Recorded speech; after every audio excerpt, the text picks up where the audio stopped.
নমস্কার বন্ধুরা, কেসি কিচেনে সবাইকে স্বাগত। আজ আমি নিয়ে এসেছি সয়াবিনের একটা রেসিপি।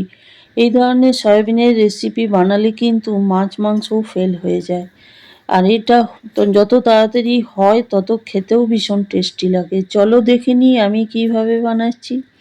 দেখো, আমি এর মধ্যে কিছুটা আলুকে প্রথমে সেদ্ধ করে নিয়েছি। আমি দুটো বড় সাইজের আলু নিয়েছি। আলুগুলোকে ভালো করে সেদ্ধ করে খোসাগুলো ছাড়িয়ে নিয়েছি।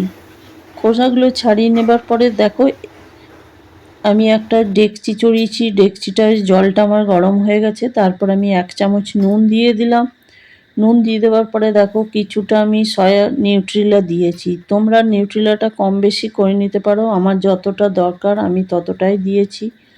তারপরে দেখো, এটা 2-3 মিনিটের মতো আমি ভালো করে ফুটিয়ে নেব। ফুটিয়ে নিলে কি হবে, নিউট্রিলাগুলো ভীষণ নরম হয়ে যাবে আর তরকারিটা খেতেও ভীষণভাবে ভালো লাগে। তারপরে দেখো ফোটানো হয়ে গেছে। ফোটানো হয়ে যাবার পর গ্যাস বন্ধ করে আমি ঢাকা দিয়ে ওইদিকে রেখে দিলাম ঠান্ডা হওয়া পর্যন্ত। ঠান্ডা হতে থাকুক। তারপরে এইদিকে একটা কড়াই চড়িয়ে 1 চামচের মতো পাঁচফোড়ন, 1 চামচের মতো আমি গোটা জিরে খুব ভালো করে এটা রোস্ট করে নেব। তবে কড়াইটা খুব ভালো করে প্রথমে গরম করে নিতে হবে। তারপরে লো ফ্লেমে কিন্তু এটাকে ভেজে যেতে হবে, না হলে কিন্তু পুড়ে যাবার বেশি ভয় থাকে। তারপরে দেখো আমার ভাজা হয়ে গেছে। ভাজা হয়ে যাওয়ার পর আমি একটা প্লেটে উঠিয়ে নিলাম। তারপরে এইদিকে আমি মশলাটা করে নিচ্ছি। দেখো, একটা বড় সাইজের টমেটো আর 1 ইঞ্চি আদা, কয়েকটা কাঁচা লঙ্কা আমি পেস্ট করে ওইদিকে রেখে দিলাম। তারপরে ওই কড়াইটা চড়িয়ে তার মধ্যে আমি সর্ষের তেল দিয়ে দিলাম। নিউট্রিলাগুলো আমার ঠান্ডা হয়ে যাওয়ার পর আমি চিপে কিন্তু জলটা বের করে দিয়েছি। জলটা চিপে বের করে দিলে কি হয়, ভাজতে ভীষণভাবে সুবিধা হয়। আর না, জল চিপে না বের করে দিলে কিন্তু এর মধ্যে খুব বেশি পরিমাণ জলটা বেরিয়ে যায় আর ভাজতেও খুব অসুবিধা হয়।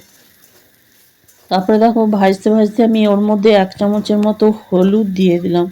হলুদ দিয়ে দেওয়ার পরে নিউট্রিলাটা খুব ভালো করে ভেজে নিতে হবে, তাতে কাঁচা গন্ধটা সয়াবিনের চলে যাবে। দেখো, ভাজা মোটামুটি আমার হয়ে গেছে। তোমরা তো নানা রকমভাবে সয়াবিন বড়ি বানিয়ে থাকো, একদিন এইভাবে বানিয়ে দেখো, খেতে ভীষণভাবে ভালো লাগে।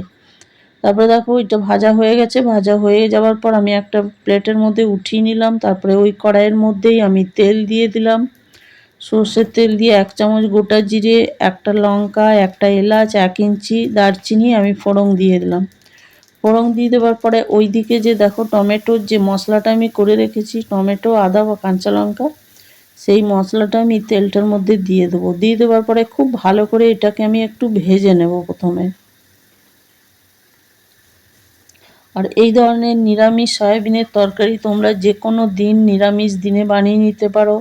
অনেক বাড়িতে পেঁয়াজ রসুনও খায় না, তারাও খুব সহজে এটা বানিয়ে নিতে পারে। আর এটা খেতে ভীষণই ভালো লাগে। তারপরে দেখো, ওই মশলাটা একটু কষতে কষতে ওর মধ্যে আমি নুন দিয়ে দিলাম। 1 চামচ আমি হলুদ দিয়ে দিলাম। নুনটা তোমরা কম বেশি যে যেমন খাও করে নিও। তারপরে দেখো, ধনে গুঁড়ো দিয়ে দিলাম 1 চামচ, ছোটো চামচের 1/2 চামচ কাশ্মীরি লঙ্কার গুঁড়ো দিলাম। তারপরে দেখো 1 চামচের মতো আমি জিরে গুঁড়ো দিয়ে দিলাম। এটা আমি সম্পূর্ণ কিন্তু গুঁড়ো মশলা দিয়ে করব। গুঁড়ো মশলা দিয়ে করলেও কিন্তু খেতে ভীষণভাবে ভালো লাগে। আর অনেক সময় কিন্তু মশলাটা তোমরা জলে গুলেও দিতে পারো। আমি যেহেতু টমেটোর ওই মশলাটা দিয়েছি, ওটার মধ্যে জল আছে, সেই জন্য আমি গুঁড়ো মশলাটা দিয়ে মশলাটা খুব ভালো করে কিন্তু কষে নেব।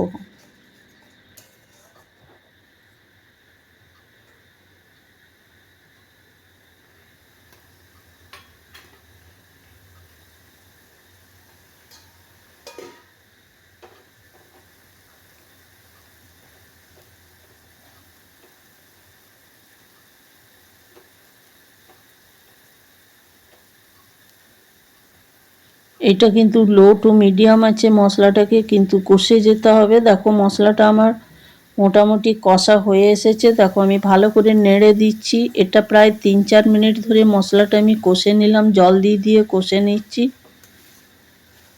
আর আমি এই বেশিরভাগ নয়, সমস্ত রান্নায় আমি ভীষণ কম তেল দিয়ে করি, সেই জন্য একটু জল দিয়ে দিয়ে মশলাটাকে আমি ভেজে নিচ্ছি। মশলাটা ভাজা বা কষা হয়ে যাওয়ার পর ওইদিকে যে আলুগুলো আমি সেদ্ধ করে রেখেছি সেগুলো আমি ভেঙে দিয়ে দিলাম।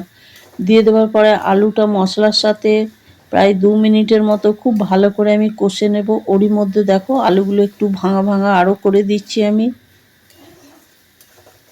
এইভাবে যদি তোমরা সেদ্ধ আলু দিয়ে যে কোনো তরকারি করো বা সয়াবিনের তরকারি করো, খেতে ভীষণ ভালো লাগে। আর তোমরাও এইভাবে একদিন আমার মতো ট্রাই করে দেখো, খেতে অসম্ভব ভালো লাগবে।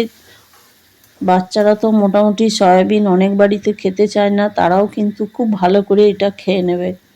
তারপরে দেখো আলুটা কষা হয়ে যাওয়ার পর ওইদিকে যে সয়াবিনগুলো আমি ভেজে রেখেছি সেই সয়াবিনগুলো আমি দিয়ে দিলাম। দিয়ে দেওয়ার পরে দেখো আরও 2 মিনিটের মতো খুব ভালো করে এটা কিন্তু আমি কষে নেব। তারপর তোমাদের বলে দিই, যারা আমার চ্যানেল সাবস্ক্রাইব করোনি তাদের সাবস্ক্রাইব করার অনুরোধ রইল। আর আমার রেসিপি যদি তোমাদের ভালো লেগে থাকে তো লাইক, শেয়ার ও কমেন্ট অতি অবশ্যই করে দিও।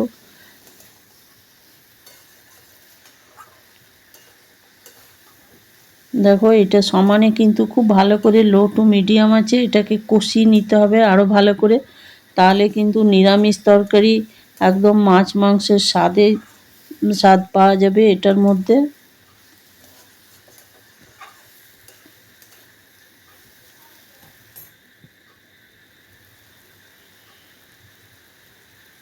দেখো এটা আমার কষা হয়ে গেছে, 2 মিনিটের উপর আমি এটাকে কষে নিয়েছি। তারপরে এর মধ্যে আমি গরম জল দিয়ে দিলাম। গরম জল দিয়ে ঢাকা দিয়ে প্রায় 2-3 মিনিটের মতো আমি রেখে দিলাম। দেখো তারপরে ঢাকা খুলে দেখাচ্ছি, তরকারিটা আমার সম্পূর্ণ সয়াবিনগুলো সেদ্ধ হয়েছে আর আলুটা তো আগেই আমি সেদ্ধ করে নিয়েছিলাম, সেই জন্য বেশিক্ষণ এই তরকারিটার ফোটাবার দরকার পড়ে না।